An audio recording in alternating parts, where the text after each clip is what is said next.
اعوذ باللہ من الشیطان الرجیم بسم اللہ الرحمن الرحیم الیہ یرد علم الساعة وما تخرج من ثمرات من اکمامها صدق اللہ مولانا العظیم وصدق رسولہ النبی الکریم۔ آج اللہ کے فضل سے 25ویں پارے کے خلاصے کا آغاز کر رہے ہیں۔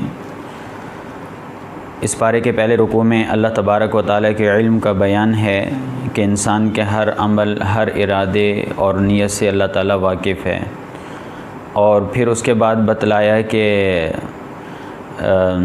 مشرکوں کا انجام قیامت والے دن رسوا کن ہوگا۔ اس کے بعد انسان کی ذہنیت بتلائے کہ انسان ہمیشہ مال و متاع کی دعا کرتا رہتا ہے کہ مجھے مال مل جائے، دولت مل جائے، اور تھکتا نہیں ہے۔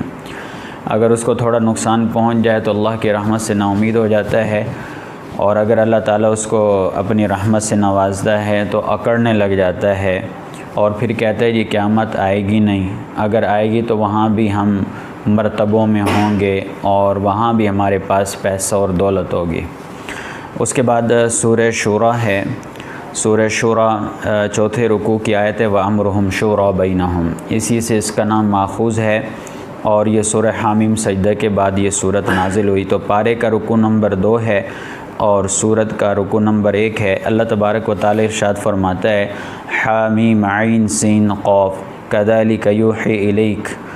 اس رکوع میں اللہ تبارک و تعالی نے اپنی اعلیٰ شان و شوکت اور قدرت کو بیان کیا ہے کہ اللہ کی قدرت اتنی عظیم ہے کہ اس کی ہیبت سے آسمان پھٹ جائے، اس لیے فرشتے ہر وقت اللہ کی تسبیح بیان کرتے ہیں اور ایمان والوں کے لیے مغفرت کی دعا وغیرہ کرتے رہتے ہیں۔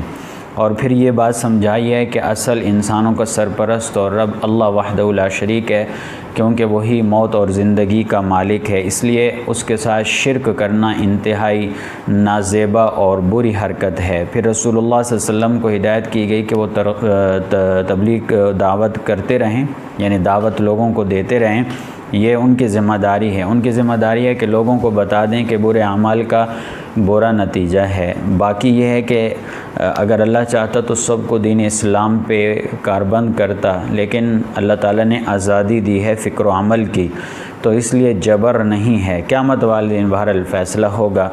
اس کے بعد پارے کا رکوع نمبر 3 اللہ تبارک و تعالی ارشاد فرماتے ہیں فَمَا اخْتَلَفْتُمْ فِيهِ مِنْ شَيْءٍ فَحُكْمُهُ إِلَى اللَّهِ۔ اس رکوع میں بتا دے کہ جس زمانے میں جو بھی نبی آیا اس نے صرف دین اسلام ہی کی دعوت دی ہے، تو دین صرف اسلام ہے۔ باقی یہ جو گروہ بندی ہے اور یہ جو اختلافات ہیں یہ لوگوں کے اپنے پیدا کیے ہوئے ہیں، لہذا مسلمانوں کو چاہیے کہ اسے دین اسلام کو زندگی کا مقصد بنائیں اور تفرقہ بازی اور اختلاف نہ کریں، اور اسی دین کو قائم کرنے کی کوشش کریں، اور یہی دین اسی دین کو زمین پر غالب کریں۔ اور اس کے بعد پھر بتایا کہ ایک دن آنے والا ہے کہ اللہ کے حضور سب نے جمع ہونا ہے، اور ہر شخص اپنے عمل کا نتیجہ دیکھ لے گا، اور یہ قرآن یہ سچے راستے کی رہنمائی کرتا ہے اور اسی کے لیے اتارا گیا ہے۔ پھر مومنین جو ہیں وہ مومنین قیامت سے ڈرتے رہتے ہیں، اور جو منکر ہیں وہ بے فکر ہیں اور گمراہ ہیں۔ یہ تو اللہ کا رحم و کرم ہے کہ انسان کی ناشکریوں کے باوجود اللہ تعالیٰ انسان کو نواز رہا ہے۔ اس کے بعد رکوع نمبر 4 ہے۔ اللہ تبارک و تعالی ارشاد فرماتا ہے من کان یرید حرث الآخرۃ نزد له فی حرثہ۔ اس رکوع میں بتایا گیا ہے کہ اپنی مرضی سے زندگی بسر کرنا، اپنی مرضی سے یا اپنی ایجاد سے زندگی کا ضابطہ بنانا یہ گمراہی ہے، یہ نادانی اور بے وقوفی ہے۔ اور پھر ساتھ ہی بتلایا کہ جو شخص دنیا میں اپنی محنت کا پھل حاصل کرنا چاہتا ہے وہ اسے مل جاتا ہے، لیکن آخرت میں پھر اس کا کوئی حصہ نہیں ہوگا۔ اور یہ بھی بتایا کہ اللہ تبارک و تعالیٰ ان بندوں کو معاف کرتا ہے جو اپنے گناہوں پہ نادم ہوتے ہیں اور توبہ کرتے ہیں، اور جو لوگ ایمان لاتے ہیں، نیک عمل کرتے ہیں، تو ان پہ اللہ کا فضل بہت زیادہ ہوتا ہے۔ اور اس کے بعد پھر اس رکوع میں اللہ کائنات میں جو اللہ کی قدرتی نشانیاں ہیں جتنی بھی پھیلی ہوئی ان کا تذکرہ کیا گیا ہے۔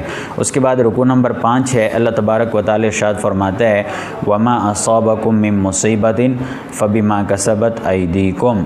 اس میں بتایا کہ انسان پہ جو مصیبتیں آتی ہیں اس کی اپنی پیدا کردہ ہیں، اور اگر اللہ تعالیٰ ہر مصیبت کی سزا دینا چاہے تو پھر کبھی کوئی تکلیف سے بچے ہی نہ۔ یہ تو اللہ کا رحم و کرم ہے کہ اللہ تعالیٰ اپنے رحم و کرم سے بہت زیادہ گناہوں کو، غلطیوں کو اللہ معاف کر دیتا ہے۔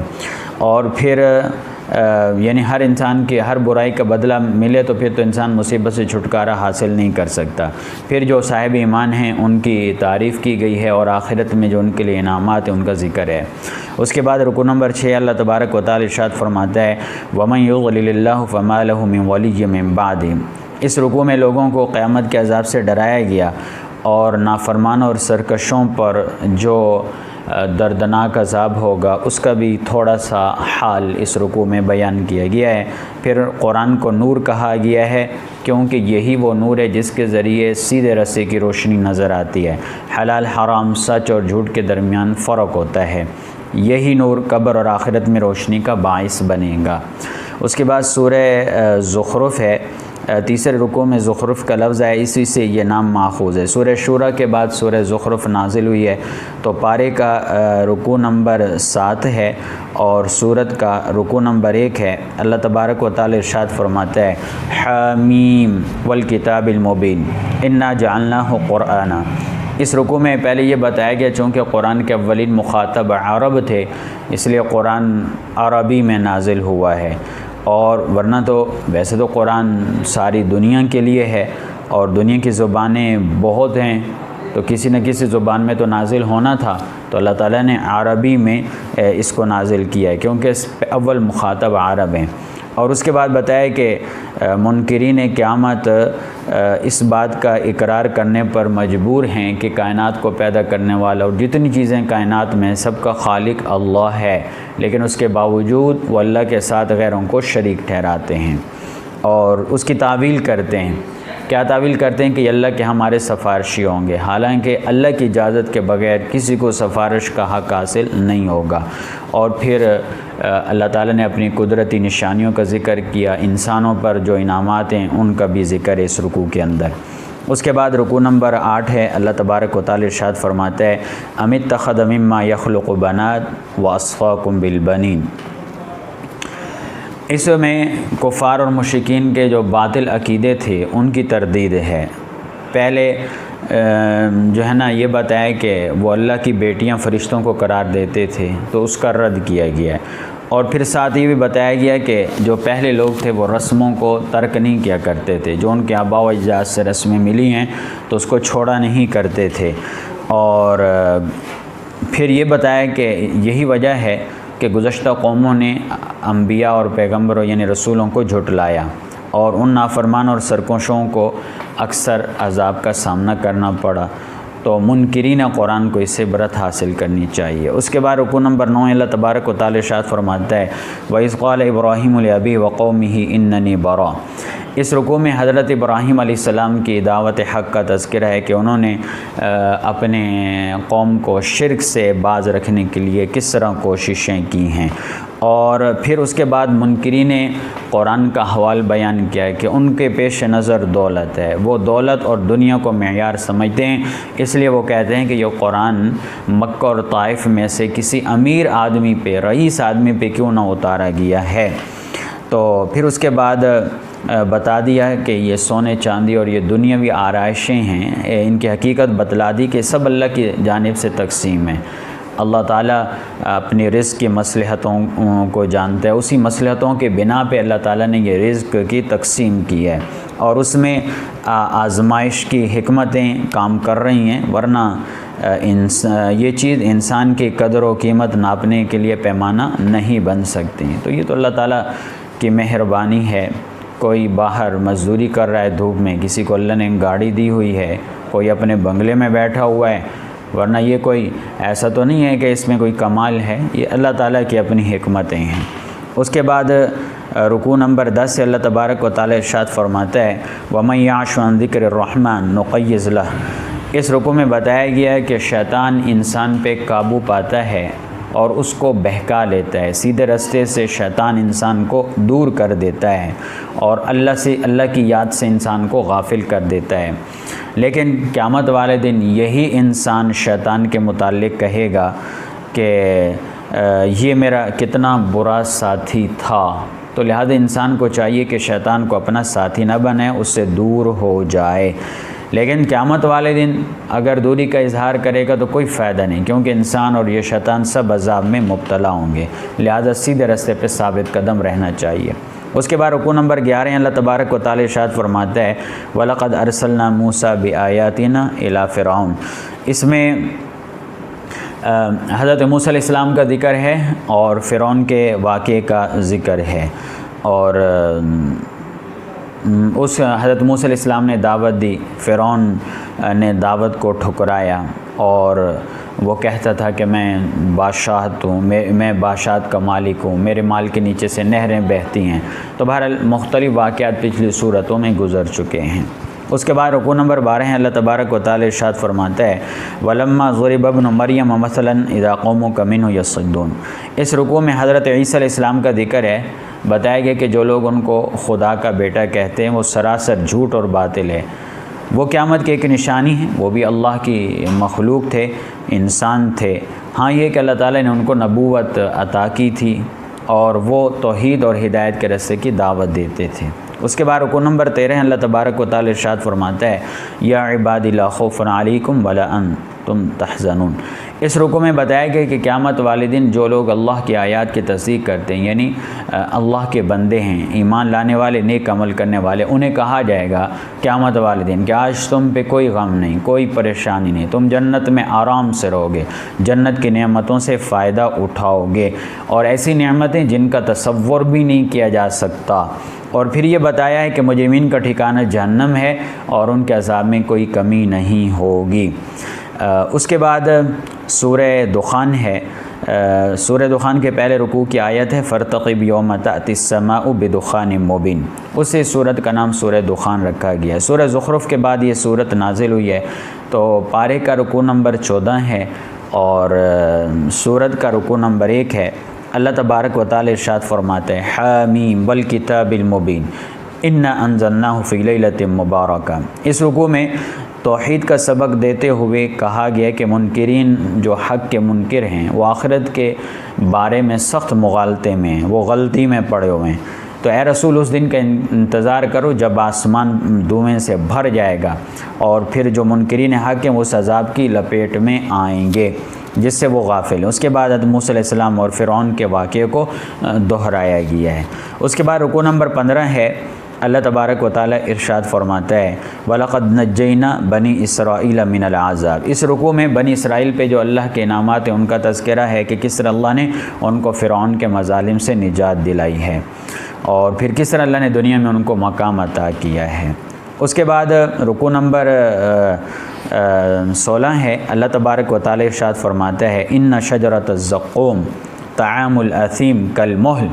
اس رکوع میں ذرا تفصیل سے بتایا گیا ہے کہ گناہگار اور جو گناہوں پہ اصرار کرنے والے ہیں تو قیامت والے دن کس قدر دردناک عذاب میں وہ مبتلا ہوں گے، جس میں جو ہے نا ان کو گرم پانی یعنی زقوم کا کھانا دیا جائے گا اور ان کو گرم پانی دیا جائے گا اور کہا جائے گا کہ یہ تمہارے کرتوت ہیں جو دنیا میں کرتے تھے، دنیا میں بڑے اکڑے پھرتے تھے۔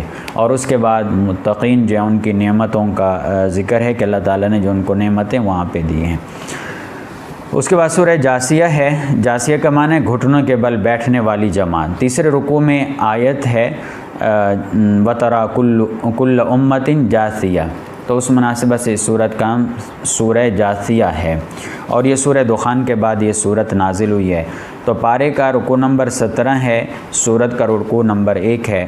اللہ تبارک و تعالی ارشاد فرماتے ہیں حامیم تنزیل الکتاب من اللہ العزیز الحکیم۔ اس رکوع میں اللہ کی قدرتی اور جو اللہ تعالیٰ کی قدرتوں اور نشانیاں ان کا تذکرہ ہے، توحید کا سبق بھی دیا گیا ہے، بدکاروں پر پھٹکار ڈالی گئی ہے کیونکہ کائنات میں جو پھیلی ہوئی اللہ کی بے شمار نشانیاں ان کو دیکھنے کے باوجود یہ لوگ توحید سے انکاری ہیں۔ اس کے بعد رکوع نمبر 18 اللہ تبارک و تعالی ارشاد فرماتا ہے ان اللہ الذی سخر لکم البحر۔ اس رکوع میں پہلے کائنات اور کائنات کے نظام جو ہے اس کی طرف توجہ دلاتے ہوئے کہا گیا ہے کہ عقل اور ہوش والوں کے لیے اس میں توحید کا بہت بڑا سبق ہے۔ کہ وہ اللہ کی توحید کا اقرار کریں۔ پھر بنی اسرائیل کا تذکرہ ہے، ان پہ ہونے والی انعامات کا ذکر ہے کہ اللہ تعالیٰ نے ان کو حکومت اور نبوت دونوں چیزیں دی ہیں، بہتر سے بہتر رزق عطا کیا، لیکن یہ بنی اسرائیل یہ سخت ناشکرے ہیں۔ انہوں نے اختلافات میں پڑھ کر، تفرقہ بازی کر کے حق سے غفلت اختیار کی، تو قیامت والے دن اللہ تعالیٰ ان کی ساری باتوں کا فیصلہ فرما دے گا۔ اور پھر کہا گیا کہ اللہ تعالیٰ نے اب رسول اللہ صلی اللہ علیہ وسلم کو سچی شریعت عطا کر کے بھیجا ہے، تو یہ قرآن لوگوں کے لیے عبرت اور نصیحت کا ذریعہ ہے، اور اللہ کی طرف سے ہدایت اور اللہ کی رحمت ہے۔ اس کے بعد رکو نمبر 19 سے اللہ تبارک و تعالی ارشاد فرماتا ہے وَخَلَقَ اللَّهُ السَّمَاوَاتِ وَالْأَرْضَ بِالْحَقِّ۔ اس رکو میں بتایا گیا کہ جو لوگ اپنے خواہشات نفس کی پیروی کرتے ہیں تو ان کا اللہ دراصل ان کا نفس ہے، کیونکہ اللہ کا تسلیم کرنا کوئی معنی نہیں رکھتا اگر اس کی فرما برداری نہ کی جائے۔ مطلب یہ کہ فرما برداری جس کی جائے، تو اللہ کو ماننے کا مطلب یہ کہ اللہ کی فرما برداری کی جائے، اور یہ خواہشات نفس کی اتباع کرتے ہیں، ان کی پیروی کرتے ہیں، اس لیے انہوں نے اپنا اللہ اپنے خواہشات کو بنایا ہوا ہے۔ اور پھر بتایا کہ یہ ان کے کانوں پر، دلوں پر گویا مہر لگ چکی ہے، آنکھوں پہ پردہ ہے، قرآن کا نور ان کے سامنے ہے، لیکن یہ دیکھ نہیں سکتے، حق کی آواز سن نہیں سکتے، اور قرآن کا پیغام دل میں یہ اتارتے نہیں ہیں۔ اور یہ سب اس لیے ہے کہ انہوں نے دنیا کو سب کچھ سمجھا ہوا ہے، اور منکرین حق کہتے ہیں کہ جو کچھ دنیا کی زندگی اس کے بعد کچھ نہیں ہے، اور یہ بھی کہتے ہیں کہ ہماری موت کسی حی و قیوم کے قبضے میں نہیں ہے، لیکن وہ کہتے ہیں کہ ہمیں زمانہ مارتا ہے، مر جائیں گے، مٹی میں مل جائیں گے، حالانکہ موت اور زندگی اللہ کے قبضے میں، وہی پیدا کرتے ہیں، وہی مارتے ہیں، اور قیامت والے دن سب کو وہی زندہ کر کے اٹھائے گا۔ اور اس کے بعد رکو نمبر 20 سے اللہ تبارک و تعالی ارشاد فرماتا ہے وَلِلَّهِ مُلْكُ السَّمَاوَاتِ وَالْأَرْضِ وَيَوْمَ تَقُومُ۔ اس رکو میں قیامت کا نقشہ کھینچ کر بتلایا گیا کہ کس طرح ہر امت اللہ کے سامنے گھٹنے ٹیک کر حاضر ہوگی، ہر امت اپنے نام اعمال کے ساتھ وہاں پکاری جائے گی، اور اس کے ہر عمل کا پورا بدلہ دیا جائے گا۔ اور جو کفر اور شرک میں مبتلا ہیں، تکبر میں اس وقت، تو ان کا اس دن بہت برا حال ہوگا، اور وہ اس دن بھلا دیے جائیں گے جس طرح وہ قیامت کو بھلائے بیٹھے ہیں، اور دوزخ سے انہیں چھٹکارا نہیں ملے گا۔ اور جو ایمان والے، نیک عمل والے ہیں، وہ اللہ کے رحمت کے سائے میں ہوں گے، اور یہی زبردست کامیابی ہے۔ یہاں پہ بحمد اللہ 25ویں پارے کا خلاصہ مکمل ہوا۔ اللہ تعالیٰ سمجھ عمل کی توفیق